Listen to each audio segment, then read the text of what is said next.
Channel. और आज हम यूनिट 6 स्टार्ट करेंगे, जिसके अंदर एक कविता दी गई है, पोएम, और दूसरी जो स्टोरी है द स्कॉलर्स मदर टंग। ये दोनों देखेंगे हम हमारी क्लास 4 की मैरीगोल्ड बुक में से। तो चलिए सबसे पहले हम पोएम को देख लेते हैं। पोएम का नाम है हाइवाता। ये कविता जो है, हाइवाता जो है, एक बहुत ही जवान नेटिव अमेरिकन बॉय है, यानी कि वहाँ का अमेरिकन बॉय है, और वो अपनी दादी माँ के साथ रहता है। दादी माँ का नाम है नोकोमिस, और ये दोनों एक विगवाम यानी कि एक हट, जैसे कि आप यहाँ पिक्चर में देख सकते हो, हट जो बनी हुई है, ऐसी हट में, ये कोन शेप की हट है, देखो इसमें रहता है ये। और नोकोमिस जो है, उसकी दादी, यानी कि वो उसे अपने चारों तरफ की जो खूबसूरती है, सुंदरता है, उसके बारे में काफ़ी कुछ बताती है। वो उसे कहती है कि तारे, पेड़ पौधे, इंसेक्ट्स, बर्ड्स, एनिमल्स और सारी जो चीज़ें हमारे आजू बाजू है, वो सब कितनी हमारे लिए कीमती हैं, इस सब के बारे में वो दादी उसको बताती है हाइवाता को। हाइवाता जो था वो उन सब के बीच में पलता बड़ा होता है, और वो उनसे इतना ज़्यादा प्यार करने लगता है कि वो अक्सर पशु पक्षियों से बातें करता हुआ नज़र आता है, जानवरों से बातें करता है, और वो जानवर भी उससे बातें करते हैं। तो चलिए अब शुरू करते हैं कविता को।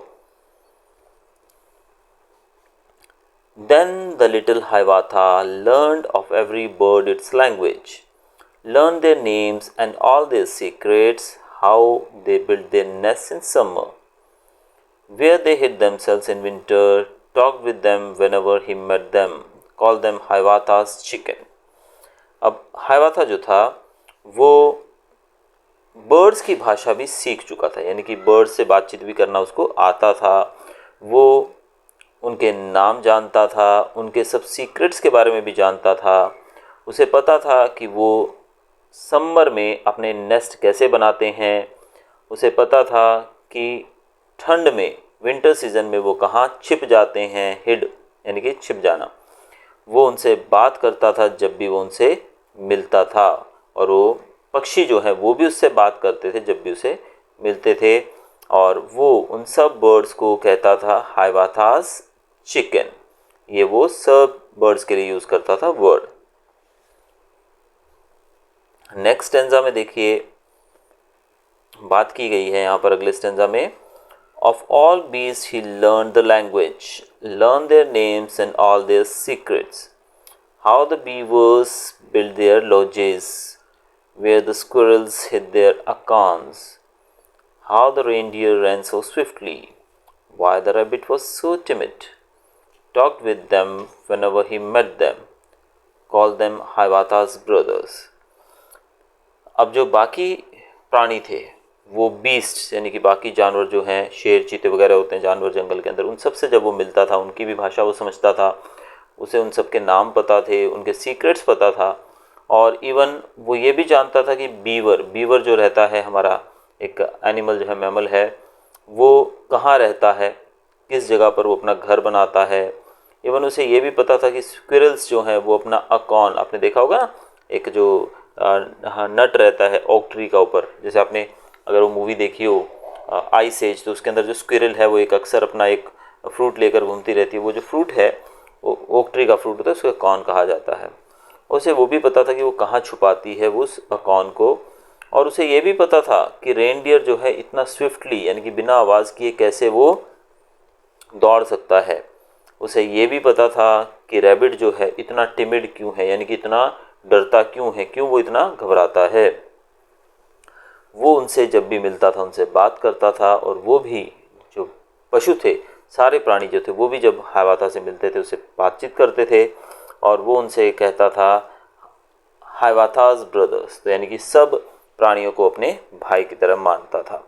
तो ये बच्चों कविता जो है इसे लिखा है H.W. लॉन्गफेलो ने। और इस कविता के बाद हम चलेंगे आगे हमारे स्टोरी की तरफ। तो बच्चों अब हम शुरू करेंगे अपना चैप्टर इसी यूनिट में से, the scholars mother tongue.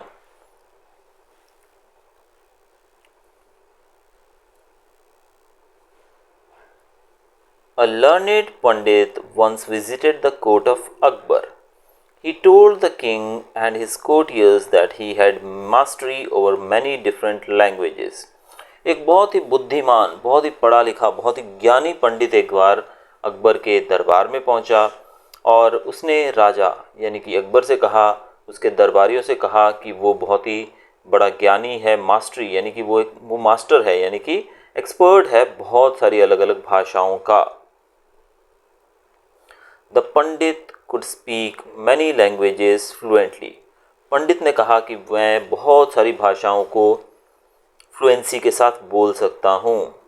He was so fluent that no one could find out what his mother tongue was. उसने कहा कि वो इतना ज़्यादा परिपक्व है यानी कि इतना ज़्यादा एक्सपर्ट है सब भाषाओं को बोलने में कि कोई पहचान ही नहीं सकता है कि उसकी मदर टंग क्या है। He challenged everybody. उसने सबको चैलेंज कर रखा था यानी कि सब लोगों को चुनौती दे रखी थी। किस चीज़ के लिए? The court to name his mother tongue. वो सब लोगों को चुनौती दे के बैठा था कि अगर कोर्ट में कोई उसकी मदर टंग पहचान सकता है कि नहीं। When everyone failed, the challenge was taken up by Birbal. दरबार के अंदर सारे जो दरबारी थे, मंत्री थे, वो सब फेल हो गए, कोई उसकी मदर टंग नहीं पहचान पाया। तो अंत में ये चैलेंज था, ये फिर पहुंचा बीरबल के पास। That night Birbal went quietly to the pandit's room. When he was asleep, he whispered into the pandit's ear and tickled it with a feather. अब उस रात बीरबल जो था वो चुपचाप पंडित के कमरे में गया जहाँ पर वो सो रहा था। उसने पंडित के कान में कुछ थोड़ा सा विस्पर किया यानी कि बोला कुछ थोड़ा सा, और पंडित के कान में tickled with a feather, feather मतलब पंख, पंख से उसको थोड़ा सा छेड़ा उसके कान को। The pandit half awake cried out suddenly and shouted out words in his mother tongue. पंडित जो कि नींद में था यानी कि आधा जाग रहा था आधा सो रहा था, अचानक से वो अपनी मदर टंग में, अपनी मातृभाषा में कुछ बोलने लगा, चिल्लाने लगा। Birbal came to the court the next day and told everyone that the pandit's mother tongue was Telugu. अगले दिन बीरबल कोर्ट में आया और उसने सब लोगों से कहा कि पंडित की जो मदर टंग है वो है Telugu. The pandit was surprised and accepted the truth. पंडित बहुत ही हैरान रहा, चकित हो गया कि भाई इसको कैसे पता लगा, लेकिन उसने इस सच को स्वीकार कर लिया कि हाँ भी मेरी मदर टंग तेलुगु है। King Akbar then asked Birbal how did you find the truth. राजा अकबर जो थे वो बड़े ही प्रभावित हुए, तो उन्होंने पूछा बीरबल तुम्हें कैसे पता लगा कि इनकी मदर टंग ये है। Birbal answered in times of difficulty a person speaks only in his mother टंग। बीरबल ने उत्तर दिया कि जब आदमी परेशान होता है या किसी भी मुसीबत में होता है तो वो अपनी मदर टंग में ही बोलता है। He also told the king how he had gone to pandits room at night to find out the truth। और उसने ये भी बताया कि वो किस प्रकार से पंडित के रूम में गया था रात को सच जानने के लिए। तो इस कहानी के अंदर ये बताया गया है कि आदमी हमेशा जब भी मुसीबत में होता है या मैं कहूँगा ज़्यादा खुश होता है, दोनों ही किस्सों में, खासकर तो जब आदमी बहुत ज़्यादा मुसीबत में, डिफ़िकल्ट सिचुएशन में होता है तो अपनी मदर टंग में ही बोलता है। ये कहानी जो है ये ली गई है अकबर एंड बीरबल स्टोरीज में से।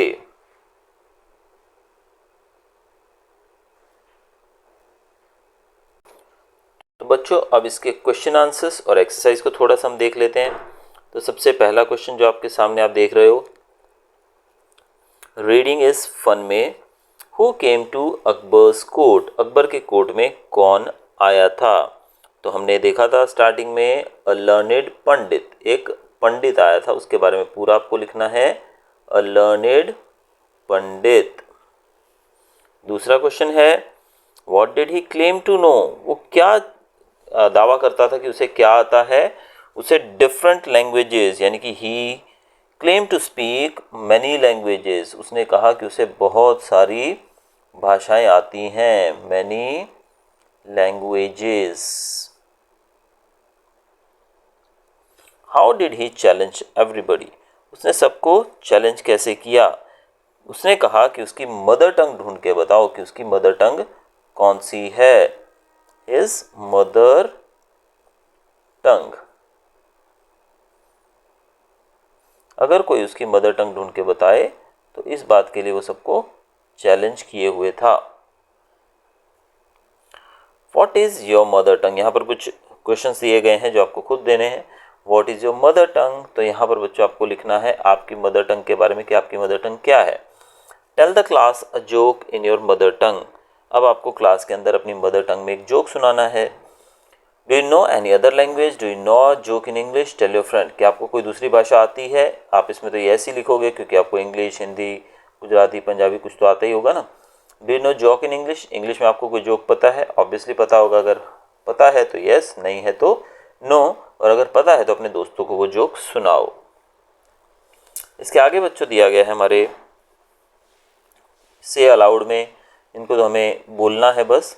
इसके बाद है टिक करना है हमको, यहाँ पर tick the words which end with the sound id, ठीक है। जैसे कि यहाँ पर वर्ड आप देख सकते हो, दिस इज एक्सेप्टेड, तो इरिटेटेड, ठीक है, completed, then challenge, cried, surprised, इनमें से हमको देखना है और कौन सा वर्ड आएगा इसमें, क्राइड, हाँ ये वर्ड भी देख, क्राइड, इड आ गया ना इसमें भी, सरप्राइज्ड, ठीक है, लिग्ड, तो ये वर्ड जो आप देख रहे हो, फ्राइड, ये वर्ड जो हैं ये सब आपके इड के साथ ख़त्म हो रहे हैं। ये कॉमन सी एक्सरसाइज है बच्चों, इसमें ज़्यादा कुछ नहीं है। आगे देखते हैं, चलिए यहाँ पर वर्ड्स इन इंग्लिश, ये भी काम का नहीं है। हाँ, हम ये देख लेते हैं अभी आगे। Tick the right answer, right answer को टिक करना है। जस्ट ए मिनट बच्चों, यहाँ देख लें हम लोग, ये भी एक्सरसाइज दी गई है। फॉर एग्जाम्पल ये भी आप कर सकते हैं, हम लोग करेंगे टिक द राइट आंसर वाला, ठीक है। अब राइट आंसर को हमें टिक करना है बच्चों इसके अंदर, ठीक है। इससे ऊपर वाले क्वेश्चन में भी अगर आप करना चाहें तो यहाँ भी लिख सकते हैं, ऐसे एग्जाम्पल दिए, हुर्रे, हा हा, ऐसे कुछ आपको वर्ड्स यहाँ पर लिखने हैं। इसमें आप लिख सकते हो हा हा, ये तो जैसे ऊपर दिया ही हुआ है वैसे, ये पी, ठीक है, YIPEE, ये पी, आप लिख सकते हो ये, YAY, ये, ठीक है। आप लिख सकते हो वाओ, WOW, ये सब एक्सक्लामेशन वर्ड्स हैं, ठीक है। तो इनके आगे एक्सक्लामेटरी मार्क जरूर लगाना बच्चों, ये वाला, ठीक है। अब हम थर्ड क्वेश्चन की तरफ चल रहे हैं।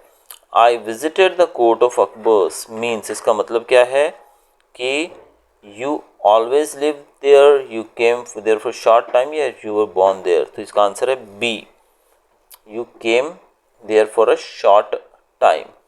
To imitate someone means, to imitate someone का मतलब क्या होता है, टू इमिटेट समवन का मतलब होता है टू कॉपी समवन, तो इसका आंसर है ए। आगे देखेंगे हम थर्ड क्वेश्चन इसका, सॉरी इसमें दो ही क्वेश्चन दिए गए, नेक्स्ट हमारा फोर्थ क्वेश्चन की तरफ चल रहे हैं हम। तो यहाँ पर हमें look and fill in the columns, one has been, quiet का जैसे क्वाइटली हमने सिर्फ क्या लगाया साथ में, LY लगा दिया, तो यहाँ पे फ्लुएंटली, ठीक है, एंग्रीली, लेकिन याद रखिए Y हट जाएगा और एंग्रीली ILY आ जाएगा, यहाँ पे Y हट जाएगा यहाँ पर, ठीक है, ये ध्यान रखना है आपको। देन आगे है सैड, सैड का सैडली, ठीक है, सिर्फ LY जुड़ जाएगा यहाँ पे। फियसली, इसमें भी LY जुड़ जाएगा, और जेंटल के साथ E हट जाएगा और LY जुड़ जाएगा, gently. Match the column A with words in column B, A और B को हमें मैच करना है, ठीक है। ए में दिया गया है किंग, किंग का साथ में आएगा भाई कोर्टियर्स, किंग के साथ आता है कोर्टियर्स।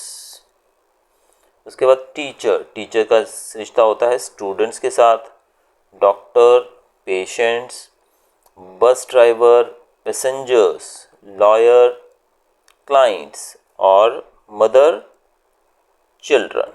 तो ये हमारा मैच द कॉलम पूरा हो गया। आगे सिक्स्थ क्वेश्चन में हम लोग नहीं करेंगे, चलेगा, आपके स्कूल में जैसे करवाया जाए आप देख सकते हो। नेक्स्ट आगे देखते हैं बच्चों।